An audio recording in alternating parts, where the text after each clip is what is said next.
Okay, guys. So let us see if we can improve on our previous program. Okay. So instead of telling the user to enter the number of students,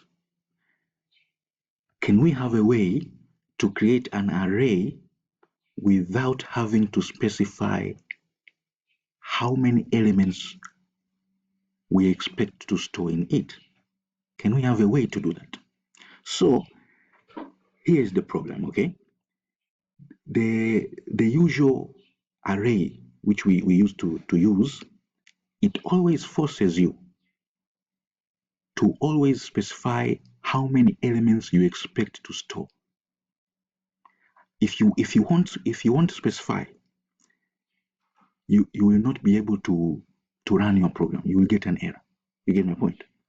So what can we do? What can we do? The solution is to use vector. Okay, a vector is a dynamic array. You see, the array which we learned before, it is a fixed array. It always tells you to declare how many elements you expect to store. And once you declare, it will always have a fixed size. That means you cannot store more than those match elements. You get my point? Yeah. However, there is another kind of array which is called vector. Vector is a dynamic array. A dynamic array is an array that can grow automatically. You see, you just create a vector, and then once you create it, when you create it, it is initially empty. You get my point? And then you begin to push items into it. You begin to store values into it one at a time. And as you store values into it, it grows, okay? It expands like that. Okay, that is why we say it is dynamic. It is a dynamic array. Okay, so how can we use vector? You see, so here you say hash include vector. You have to include that library. If you don't include it, you're going to get an error. Are you together? It will tell you, I don't recognize vector. Okay, yeah, so you have to include that library. Once you include it, you're going to declare a vector. So instead of doing this, you're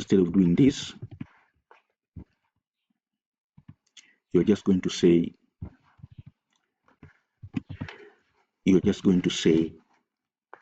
I need a vector. Okay, I need a dynamic array, and this vector is going to store values of a double data type. Okay, and I want the name of my dynamic array, I want the name of my vector to be called max. Are you together, guys? Yeah. So that is it. We have already created a dynamic array called max. Now, once we do that,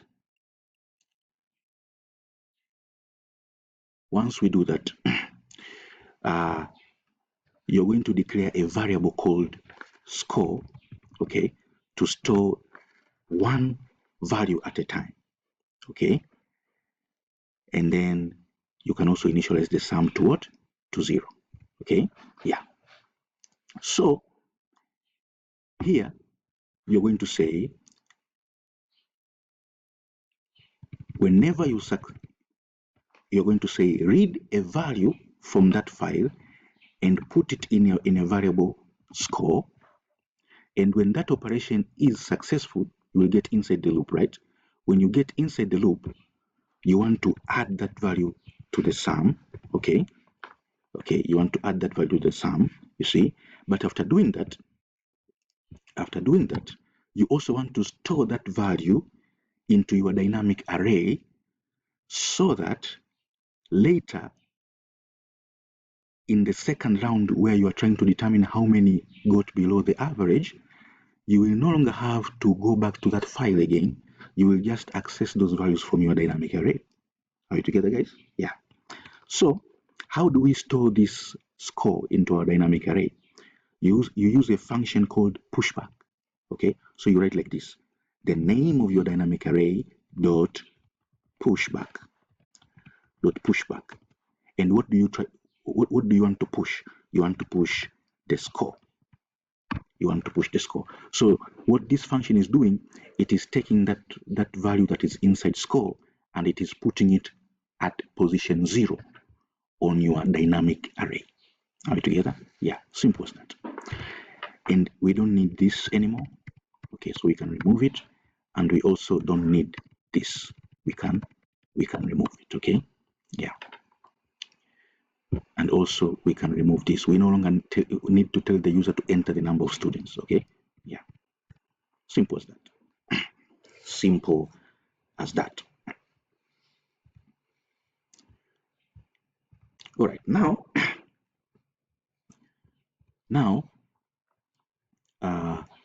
how do you calculate the average? The average will be equal to the sum divided by how many elements are inside your dynamic array.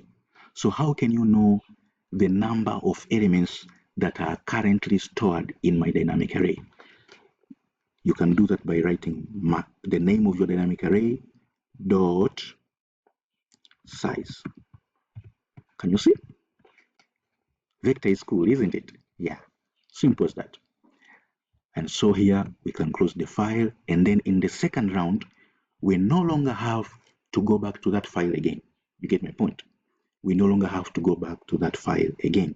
Instead, we can initialize below to 0, you see, and then we can say we want to move from position 0 on our dynamic array to the last position on our dynamic array, which is equivalent to the name of our array dot size. You call a function called size minus 1. Simple as that. Okay, or if you want, you can remove this minus 1 here, and you can just remove this equal sign here. Perfect, isn't it? And then when you come here, if you do this, it will also work. But usually, if you're using a dynamic array, it is recommended to use a function called at. Okay, at.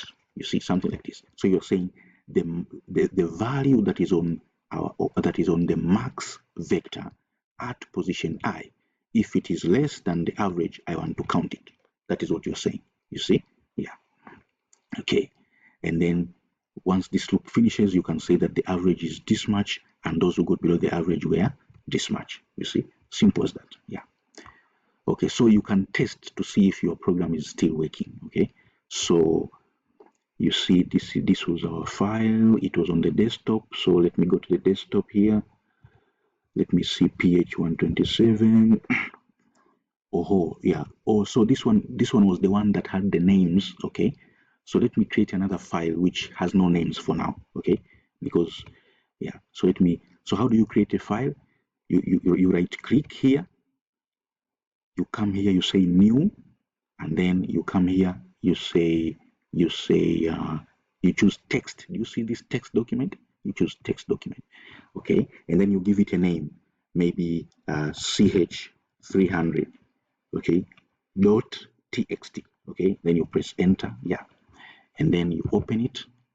Okay, you put some values, maybe 80, maybe 60, maybe 40, something like that. Okay, and then you press Control S to save. Are we together? Yeah, simple as that.